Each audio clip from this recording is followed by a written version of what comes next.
Hey everyone, Tony D and Little Joan here with a hot take on Tulsi Gabbard. Smash like and subscribe, and please check out my books, The Pineys, Pineys 2 coming out soon, and of course, Wokistan if you're into politics, which this is all about. Tulsi is burning up the internets today.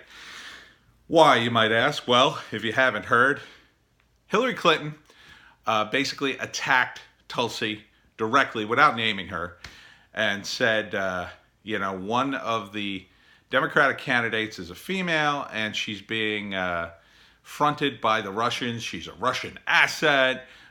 She's also big on Syria. It's nuts.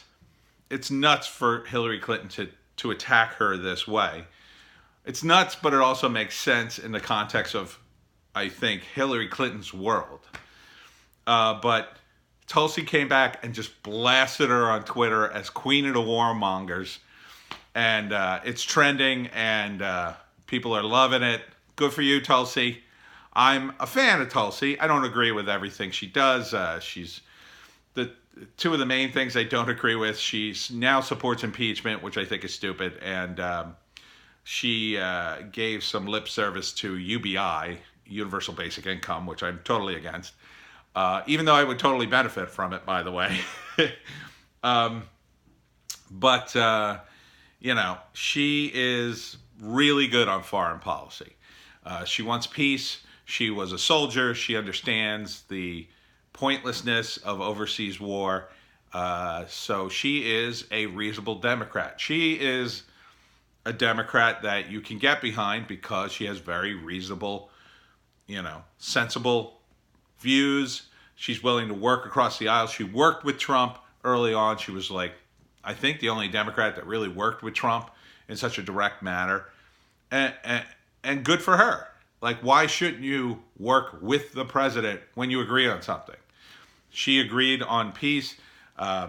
We'd like to see peace with Russia, peace with Syria, peace with everyone. Because think about now. Right now, the Russians are being pushed to China, and they're selling their gas to China.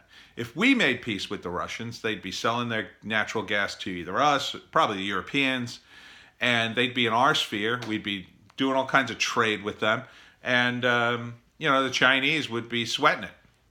Now, they got the Russians in their corner. It's all right. It's all right. I know, it's a scary world, Joan. It's a scary world. Okay, quiet. You all right?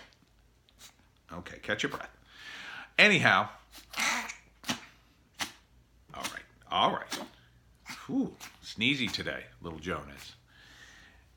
And the breath. You're not smelling the breath. Thank God for that. All right, sneezy today. I know. Oh my goodness. Sneezing up a storm. Okay, am I gonna have to? This is a third take of this video because of Joan. I may have to go a fourth take. Are you all right? You gonna be okay? Okay. Anyhow, as I said, Tulsi is a pretty good, pretty normal Democrat, and because of that, because the Democratic Party is mostly, the candidates are being dominated by, these wackos or these people who are paying lip service to the wackaloons in the party, the extreme left. People like Elizabeth Warren who will totally pay lip service to that kind of stuff. Identity politics, impeachment, New Green Deal, all that stuff. I don't believe a word of Elizabeth Warren when she says she supports that. She'll drop that in a hot minute if she got elected president and do whatever the hell she wants. She'd probably do something to kind of say, well, see, I did that. Very typical politician that way. But Tulsi seems very principled, very smart, and people like her. I believe that she's the future of the Democratic Party. She's young. She could run for president, 12, 16 years down the road. She'd still be easy. She'd still be younger than most of the top tier candidates right now, except for Buttigieg. And she's going to come out of this with a lot of cred, a lot of street cred. Hillary Clinton, her days in politics are numbered, even if she gets back into the election, which a lot of people A lot of people are saying, and I believe it more and more every day, all right, I'm going to put down Little Joan. Little Joan, don't mess this video up, okay? All right. So, the thing is, I always go with the dark side analogy in terms of power. Darkseid is a character in the DC universe, and Jack Kirby created him. And one of the things Darkseid would do is he was so powerful and so intimidating, he never used his power. People would talk about it in hushed whispers, like, "Oh my God, if he ever used his power, I mean, forget it, we'd all be dead." And that's the way Darkseid was, and you never really saw him use his power, which I believe was called like the Omega power or something, the Omega beam or whatever. And that was the scary thing about him. He never used his power. And that made him a formidable foe. It made him intimidating.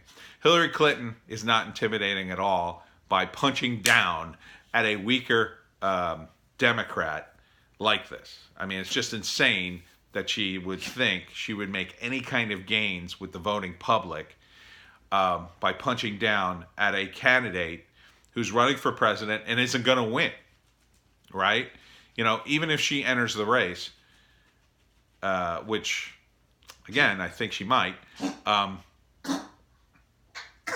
Gesundheit, Joan. She, the only reason she's punching down at Tulsi Gabbard is because Tulsi's really the only candidate that disagrees with her and can hurt her on a national level, right? Because most of the electorate hate war. They know people who have been sent overseas, who have been killed, injured, mentally injured, or just had a bunch of their time wasted overseas in these other countries. So, anybody who's been over there knows the deal. It's a big waste of money. Even if you believe in what we're doing, you go over there and you see the incredible waste of the U.S. military. They have ordnance and like hand grenades, and they get old and they got to just like blow them up and get rid of them. They have burn pits. They just throw stuff in the pit and burn it. They've cut back on it because there's been some outrage about it, but certainly this was going on a long time in Afghanistan. Now you got soldiers with health problems. You always have soldiers with health problems because not only are they fighting and getting injured in the fighting, but there are diseases in other countries. There's totally unforeseen things. The soldiers get injured, and they're promised all the time that, oh, don't worry, we're going to take care of you. We're going to take care of you. And the condition of the VA, up until the time Trump sort of did some stuff for it, was just awful. And this has been throughout America's history. The soldiers in the Revolutionary War, they didn't get their promised pay. And we've been screwing over veterans over and over again.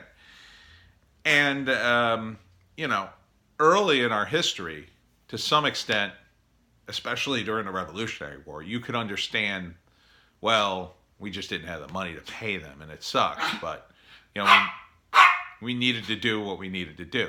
But there have been plenty of other wars since then. We didn't need to be there. I'm going to have to shoot this thing again. Anyhow, Tulsi understands that because she was a soldier. And she's seen other soldiers and the heartache and the hardship they go through. Come here, Joe. Come back up here. Come back up here. You're ruining the whole video. Anyhow, it's just great to see Tulsi. What is wrong with you today? Oh, my God. Are you finished? Are you finally finished? I'm trying to do this video on Tulsi Gabbard. It's very topical, and I could have gotten it out 3 hours ago, but you're just coughing and hacking and being an attention whore. Oh, my God. She's not actually sick. I just want to clear up that Joan, who apparently has to be the center of attention of this video, isn't sick or anything. She just makes those, she can't catch her breath, and she starts gagging and coughing, and then, when she come come here. Just come over here. I'm going to have to shoot this video again. Anyhow, the whole thing is Hillary punched down. Makes her look weak. Tulsi stands strong on her own. And she may not have the backing or the money or whatever, but she's standing strong alone. The downside of all this in the short term for Tulsi is they're going to come at her even harder than they were before. I mean, when the women on The View and Stephen Colbert attack you and you're a Democrat, I mean, that is like nuts. It's absolutely insane. It's absolutely insane that they would attack, Tulsi just because she wants to be a peaceful president. It's like the DNC... I'm going to have to reshoot this. The DNC have decided they're going to be on the side of these humanitarian wars. Now they'll repackage them. And we got to keep troops everywhere for all time and protect everyone. I'm just going to keep going. We got to put troops everywhere for all time and protect everyone and make sure women have equal rights in every culture, even cultures that aren't ours. And that's kind of the DNC mode. But do they really love war? Well, the corporate interests who want this to happen, it's not that they want war, it's just they want this tension. So, for instance, they'd like to keep the tension on China, even though they don't want a nuclear exchange with China.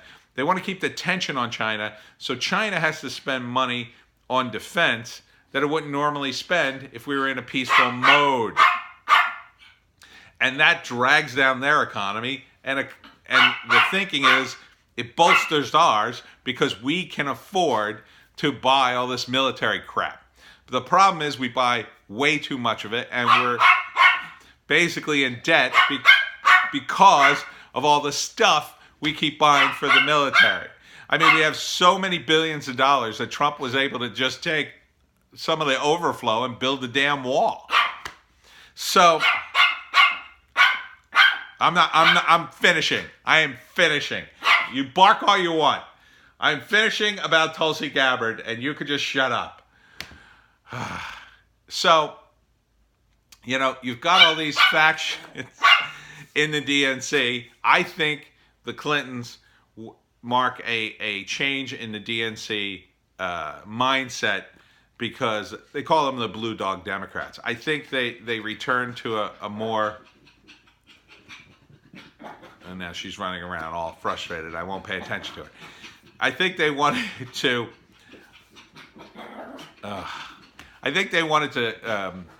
cater more to the corporate interests because their hard left doesn't like corporate interests.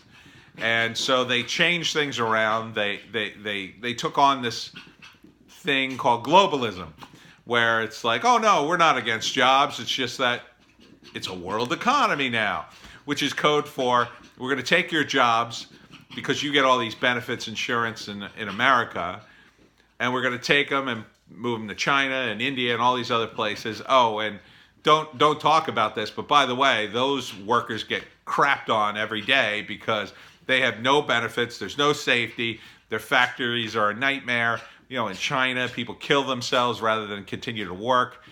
That's corporatism. That's what the Democrats, or a large section of the Democrats, we call them the neoliberals, have embraced that. Tulsi is not embracing that.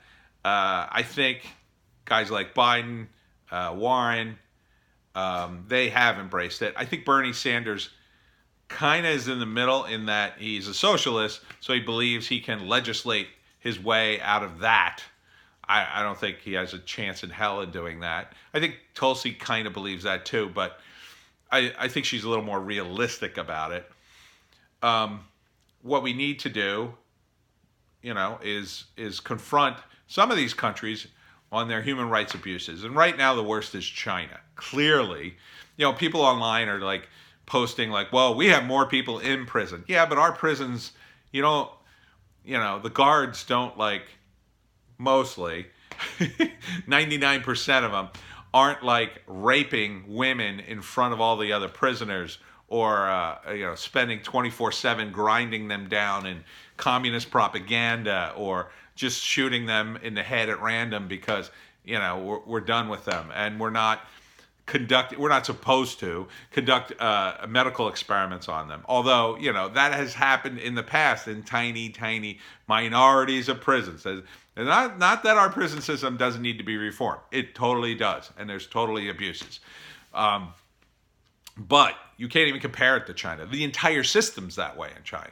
So what we're talking about is, yes, we have millions more people, but out of the millions of people we have in jail, only a tiny fraction of them are being systematically abused anywhere, in the neighborhood of all the prisoners being abused in China. All the prisoners in China are abused, whereas only some of our prisoners are abused, and we're trying to not do that, obviously, because nobody wants to see that happen. We have laws on the books against it. There are no laws on the books against abusing prisoners in China. Knock yourself out, says the Chinese government. I mean, we don't care. These people are prisoners. They're against the state, and therefore, go crazy. So, I'm sorry. I got on a tangent because of Joan.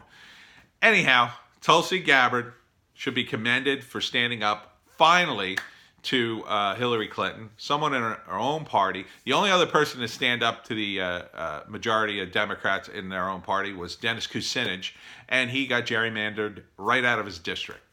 So I hope that doesn't happen to Tulsi. I think she's going to be the future of the Democratic Party. I think hopefully she'll be, unless the Democrats completely destroy her and drive her out of Congress, I think she'd be a worthy replacement for, the Clintonian era. And I'd like to see a lot of these Clinton Democrats, just go out. I don't want to see them replaced by the wackaloons that are being supported by the Young Turks or anything, but we need more moderates in the Democratic Party. I'm not a Democrat, and I'm saying that. I used to be, and back when I was a Democrat, it was more moderate. Even when Bill Clinton was in, yes, he was one of these blue dog Democrats, but he had to slowly wind that stuff up back then because there were plenty of old school Democrats and people in the party who were moderate, who would go, oh, no. He pushed some things through that I definitely now don't agree with. Now I look back on them and sort of process them a little more. But, back then it was mostly moderates against the tiny fraction of the blue dogs. Now it's probably mostly blue dogs, a tiny fraction of moderates, and a significant minority of extreme lefties. I think the extreme lefties are going to wear out their welcome, and they're going to be on their way out too. So if Tulsi can just sort of weather the storm, in 2024, she'll be a real contender. I don't think the Democrats have a chance in hell of winning at the way they're damaging themselves, especially if they're going to continue this impeachment nonsense going into the next term. I mean, you're basically going to have a president who spent his entire run in office fighting investigations in the Democratic Party, mostly undeserved. I'd love to see the Congress, use their power to keep the executive in check. And constantly investigating people is not the way to do it. You pass legislation. You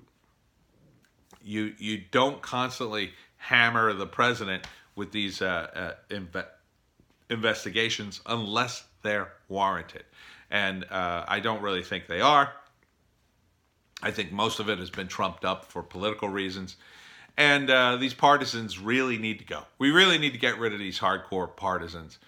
There should be a line, not just, Jordan Peterson talks about the line for radical right and radical left. There should be that line. But there also should be a line on the opposite end of the spectrum where it's not wackaloons, it's people who have been too ensconced. All right? This is the reason for term limits. If there were term limits on these people and they could only run a couple of times, tops, then hopefully, we'd cycle through these idiots. Anyhow, I've rambled long enough. I beat Joan and I got through the video, and that's the important thing. See you next time.